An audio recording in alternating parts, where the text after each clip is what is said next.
Good afternoon. If everyone would like to quickly grab a little glass of wine and sit, wine and poetry go well together. And for those who don't indulge, there's also a really nice little fire there, non-alcoholic. Bienvenue. Welcome to the Arc Poetry Magazine sponsored reading for the winner of the the finalists in three finalists in the Archibald Lampman Poetry Award, and also as a special guest add-on today, the winner of the Diana Brebner Prize, Lauren Turner. And Arc Poetry Magazine, first of all, is one of the, if not the longest published poetry magazines in Canada. I think we're entering our almost 35 years. So does that count as close to a fourth decade? Okay, let's exaggerate a bit. We are poets after all. And we hope to continue. So we encourage you to pick up our latest edition. Art Poetry Magazine, your 2012 Poems of the Year are included in here. And please continue to buy subscriptions and renew your subscriptions. We work very hard, mostly volunteer positions. We have 2 paid positions, and our new poetry editor is present here today. Our new editor is present here today. And where is she? Oh, it's the new coordinating editor. Oh, no, coordinating editor. And Robin Jeffries right here. And our managing editor, Monty Reed, is there in the back. So thanks. Yay. Everything else is volunteer. So if ever you're interested, please let us know. Now on to the point of today, the wonderful points. Diana Brebner. This award is based to honor a wonderful Ottawa poet, Diana Brebner's 3 volumes of poetry, Radiant Life Forms, The Golden Lotus, and Flora and Fauna, which are available for sale here today, by the way, garnered most of Canada's major literary awards, including the League of Canadian Poets National Poetry Competition, the Gerald Lampert Award, the Pat Lowther Memorial Award, the Archibald Lampman Award, and the CBC Literary Competition. She died of cancer in 2001. It's said of Diana that she was a poet who, if she continues in this way, may be among our best. George Woodcock said that. Cancer claimed Diana's life before she could complete her last collection. The finished poems are gathered here for the first time. And this is the last book, The Ishtar Gate, beautiful volume of poetry. This was put together by, I believe it was by Stephanie Bolster. So please, if you have a chance, pick up this book or any of the others. As per tradition, Frances Boyle, who's also on the Arc Poetry Magazine board, and I will read one short poem of Diana Brebner's, and then we'll ask this year's judge, Sandra Ridley, to come up and introduce this year's winner. After which, I'll come back here and introduce the finalists for the Archibald Lampman Poetry Award.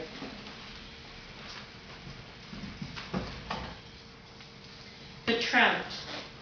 Patient, poetry is waiting for the fish to jump, the body arced over, or for Mr. Right to appear. When you least expect it happens. Your heart stops, the fish curves space, the world for a moment is perfect and good enough. At the bottom of a pail, a lake, a life, something squirms and moves upwards. A stay against indifference is no match for trout, caught or free, or for the luminous world, or poetry, regular and white-capped as a lake. Storms are written upon the nothingness of you. Syncopation wails like a loon. time and poetry, no before or after in the eye of the holy leaping trout. Francis.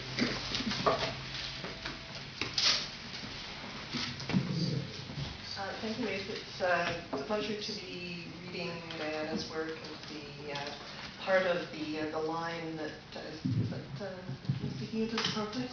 Part of the line of Diana Brebner award-winning poets, which the award has been going for a few years now, and I think it's come full circle. Mike, if I remember well, you were one of the early winners. And several of us on the board have had the honor of being Brebner winners or runners-up. So I'm delighted to read one of 11 poems in a series based on paintings by Mary Pratt. This one is called Paper Whites in Crystal on Tin Foil. Against the black gusts of winter, we bring things to light. What can I say to prove? I believe I can see all the lights buried in paper, in foil, in our small white hopes. They conceal their green blades, the brightness of roots in a crystal bowl. Bulbs coil and bury themselves in what's there, even into nothingness, if that's all there is. When I force paper weights at Christmas, and the smell of them is heavier than the flowers, when what is real comes out of nothing, into thin air, filling the house with bodiless joy, what can I say but miracle out of season, miracle out of nothing, miracle, incredible birth. In the Christmas window, the tottering paper whites do a little jig.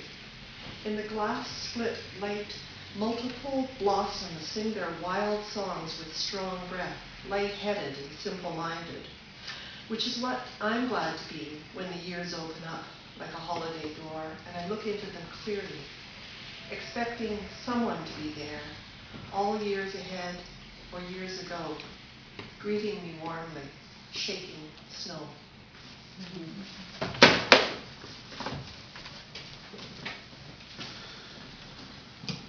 Thank you, Francis. Sandra Ridley.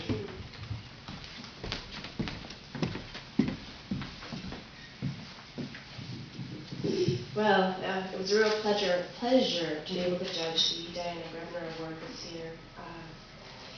At the time, there was a whole stack of submissions, but there were a few that really, they were at the top. And at first reading, you knew that those poems were at the top, and then it became a struggle to figure out which ones I really wanted to look into further and read further, and some called me back. And Lauren Turner's was the one that kept calling me back, and so I was really happy to come across that. That doesn't happen all the time. So Lauren Turner is an Ottawa-based poet and a recent graduate of Queen's University. Her poetry has previously appeared in several publications such as Geist, Ultraviolet, the Undergraduate Review, and Heads Up, as well as the anthology Lake Effect 5, edited by Carolyn Smart. She's hoping to pursue an MFA in creative writing during the next few years. She may not need that MFA. So I wrote a short statement on her poem, Engaging the Core, which was the one that I selected as winner. I think she's going to read that today and a couple of others. So I'll carry through Malagasy orchards and held in porous marrow. Engaging the core is an incantation of the music of the body, imbued with warmth and questioning. This piece ascends the bittersweet pitch of vulnerability and fearlessness, an enviable accomplishment of a difficult task. Sensual in its language and nimble in its portraiture, this poem achieves an irrepressible resonance that stays. Thank you, Lauren, for the pleasure of reading your poem.